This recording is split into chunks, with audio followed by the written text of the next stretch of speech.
Baik, di sini saya akan mereview tentang beberapa paper yang telah saya kumpulkan tentang data link, yaitu pengertian dalam lapisan operasi sistem standardization.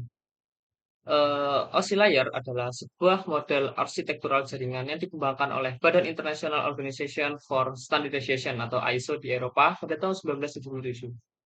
ISO sendiri merupakan singkatan dari Open System Interconnection. Model ini disebut juga dengan model 7 lapis ISO, yaitu terdiri dari physical, data link, network, transport, session, presentation, dan application. OSI adalah model atau acuan arsitektural utama untuk network yang mendeskripsikan bagaimana data dan informasi network dikomunikasikan dari suatu aplikasi komputer ke aplikasi komputer lain melalui sebuah media transmisi, sehingga mempermudah pengertian, penggunaan, desain, pengolahan data, dan keseragaman standar vendor, dan juga sebagai panduan bagi vendor agar device-nya dapat berjalan jaringan. Itu lapisan model OSI pada data link layer. Ada dua yang termasuk, yaitu yang pertama adalah Media Access Control atau MAC supplier. Supplier Media Access Control adalah supplier utama atau supplier bawah dari layar data link. Supplier ini akan memecah data menjadi frame sebelum ditransmisikan, memegang address fisikal MAC address untuk address jaringan. Nanti seperti sweetness dan brightness menggunakan address data link untuk mengarahkan data user melalui jaringan menuju ke host tujuan. Lalu ini ada address physical device, media access, dan topologi logical. Itu yang kedua adalah logical link control, LLC supplier. Supplier logical link control atau LLC adalah supplier data link kedua. Hal ini meliputi rule atau aturan-aturan yang mengendalikan bagaimana beberapa piranti dan protokol berbagi satu link tunggal dalam satu jaringan. Supplier LLC menjalankan tugas seperti berikut. 1. Deteksi error. Piranti B digunakan dengan fungsi sederhana.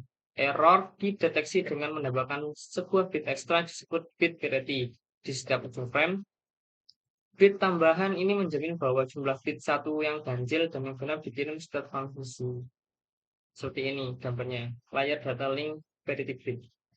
Yang kedua adalah mengendalikan aliran untuk mencegah transmisi data menjadi penuh atau membanjiri si penerima. Supplier LLC memberikan pengendalian aliran yang memperlambat kecepatan aliran pengiriman data. Ada 3 macam metode. Yang pertama adalah acknowledgement, yaitu merupakan signal pemberitahuan kepada pengirim bahwa paket diterima. Buffering adalah penyimpanan sementara di sisi penerima. Jika paket datang, maka paket tersimpan sementara di buffering sampai data bisa diproses. Yang ketiga adalah windowing, merupakan metode untuk memaksimalkan data transfer dan meminimalkan kehilangan data. Seperti ini. Dari data link CRC check. Yang ketiga yaitu mendukung multi protokol, bertindak sebagai buffer atau sebagai penengah antara protokol 2 yang tergantung pada media bagian bawah dan protokol 2 layer network bagian atas. Menjalankan beberapa protokol layer di atasnya pada piranti yang sama dan pada saat yang sama. Menjalankan protokol yang sama layer di atasnya pada media transmisi yang berbeda. Itu layanan-layanan yang berintegrasi koneksi atau connection orientation dan layanan tanpa koneksi, yaitu connectionless service.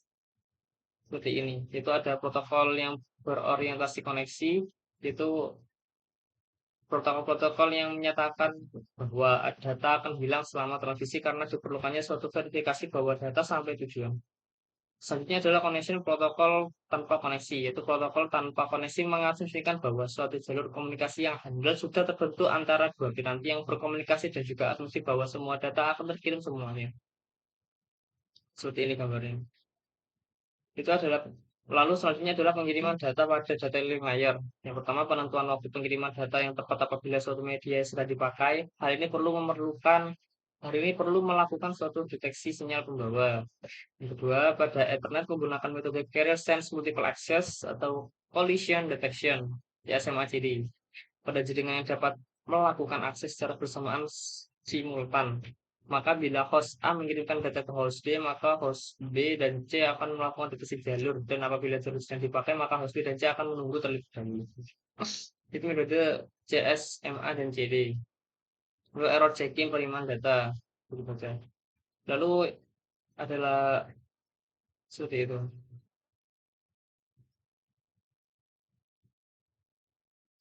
Cukup sekian dari review saya.